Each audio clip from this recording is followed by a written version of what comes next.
को रोक देंगे।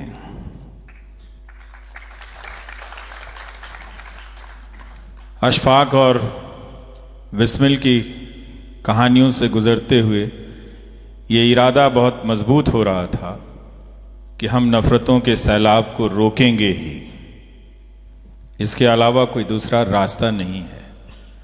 जो हिंदुस्तान का मीडिया इस वक्त है, उसे देखते हुए कोई भी ये अब समझ सकता है कि इसमें भाषा का कोई फर्क नहीं रहा। पहले की टेलीविज़न चैनल की दुनिया से आता हूँ, किसी भी चैनल को आप देखें, चाहे वो हिंदी का चैनल हो, चाहे वो अंग्रेज़ी का चैनल हो, तो भाषा का फ़र्क मिट गया है। तो क्लास का फ़र्क मिट गया, कंटेंट का फ़र्क मिट गया, क्राफ्ट का फ़र्क मिट गया है और ड्राफ्ट का फ़र्क मिट गया है। एक ही ड्राफ्ट आता है, उसी ड्राफ्ट को लेकर सबको अपनी अपनी भाषाओं में बोलना होता है। इसको हम सरल शब्दों में प्रोपेगेंडा कहते हैं। मैंने कभी भी अपनी समझदारी के हासिल किए हुए वर्षों में हिंदी, अंग्रेजी और दूसरी भाषाओं की मीडिया का फर्क इस कदर मिटता हुआ हमने नहीं देखा था। इन सब का ये अब सब बराबर हैं। ये और बात है कि इनका लीडर अंग्रेजी वाला है, ये और बात है कि उसका भी सुप्रीम लीडर हिंदी वाला है।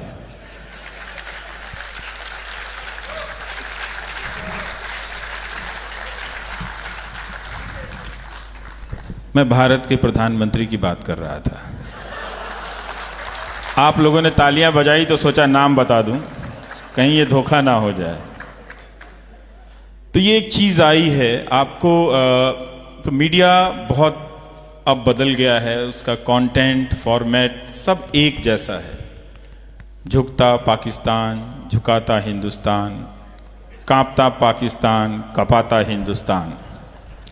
इसी फ्रेम में अंग्रेजी की भी शब्दावलियां हैं और इसी फ्रेम में हिंदी की भी शब्दावलियां हैं, और आपको मालूम नहीं कि इसी फ्रेम में दूसरी भाषाओं के न्यूज़ चैनलों की भी शब्दावलियां रोज परोसी जा रही हैं।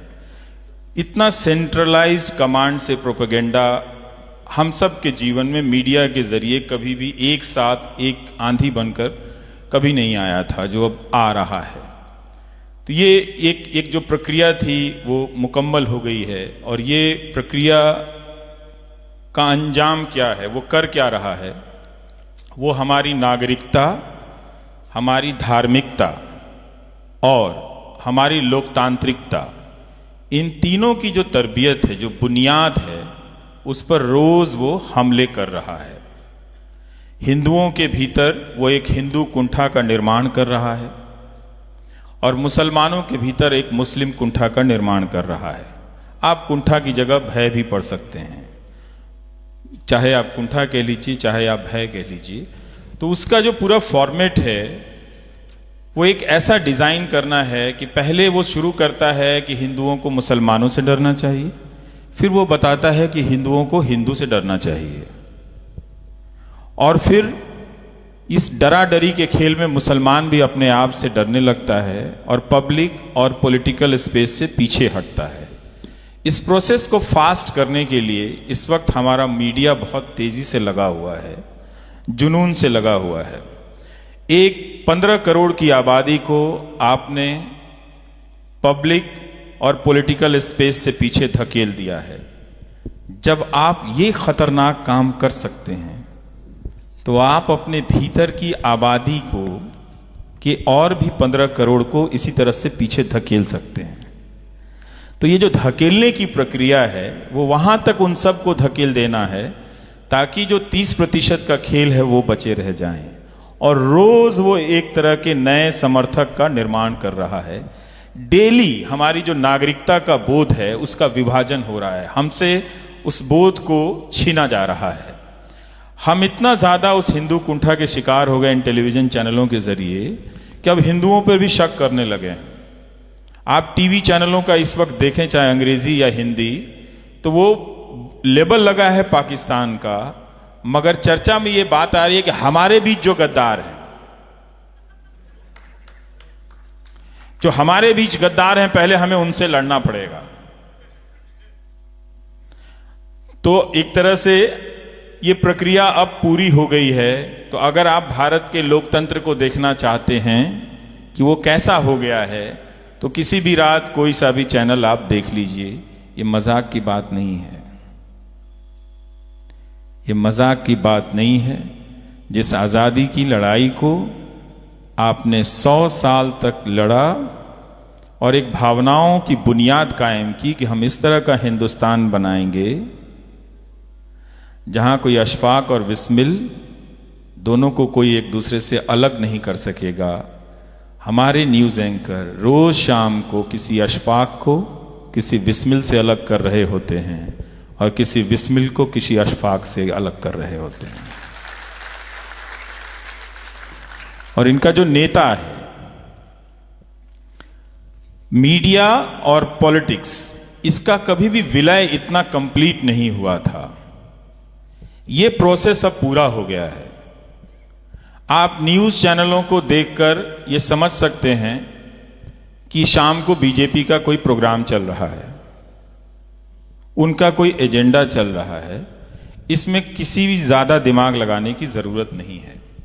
तो हमारे एंकरों ने वो मुमकिन करके दिखाया है, और इस टेलीविजन ने, जो अंग्रेज चाहते हुए भी नहीं कर सके, जो बहुत से लोग चाहते हुए भी नहीं कर सके। हिंदुस्तान में बहुत सारे दंगे हुए, वो उन दंगों के असर में भी हम अलग नहीं हो सके, लेकिन अब वो अलग कर दिया है। तो ये जो हमारी जो नागरिकता का जो बोध है उस पर हमला है। हम सबको इस टीवी से लड़ना पड़ेगा। अगर इस टीवी से आप नहीं लड़ेंगे, लोगों को नहीं बताएंगे कि इस टीवी से लड़ना पड़ेगा, नहीं तो ये वो हिंदुस्तान का जो भी तसव्वुर था उसको ये बर्बाद कर चुका है ऑलरेडी। ये 19 के बाद बर्बाद नहीं करेगा, ये 2014 से 2019 के बीच बर्बाद कर चुका है।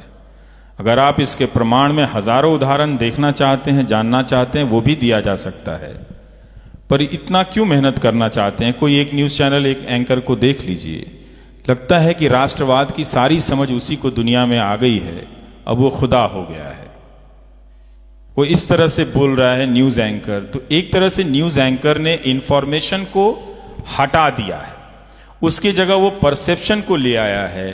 और जो दर्शक थे, जो आप हैं, उनको हटाकर जो पॉलिटिकल पार्टी के समर्थक हैं उनको दर्शक बना लिया है। उसकी पूरी कोशिश है कि आप दर्शक ना बने। दर्शक बनने की एक ही शर्त है कि आप सूचना मांगे कि फिल्म की शूटिंग के दौरान आपने कितने कपड़े बदले थे, मांगे कि शो के दौरान आप हर दिन की रैलियों के आपके डिजाइनर कपड़े इतने अच्छे क्यों रहे। ये सवाल तो बाहर दिखने वाले सवाल हैं।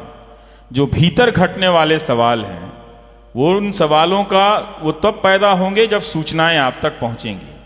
तो जब आपके पास सूचनाएं नहीं पहुंच रही हैं, तो फिर आप दर्शक नहीं रहे।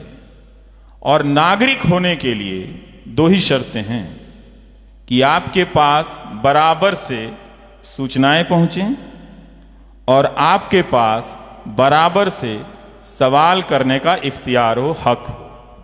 इन दोनों पर हमला हुआ।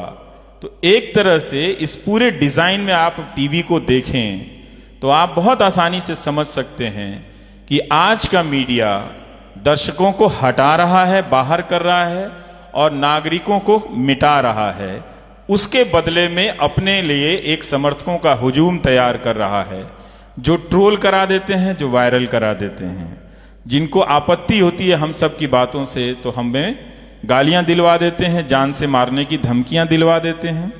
उसी भारत माता का नाम लेते हुए मेरी माओं को और मेरी बहनों को गाली दिया गया। बताइए, अगर भारत माता सचमुच होती हैं, जो टैगोर की ड्राइंग से बनते बनते हम सब की कल्पनाओं में आई भारत माता, वो अगर साक्षात होती तो उनसे पूछते, मेरी भी मां भारत माता है, अगर तुम भावनाओं की राजनीति करने का ये तुमने तरीका सीख लिया है, तो क्या हम सब अपनी माताओं और बहनों को छोड़ दें?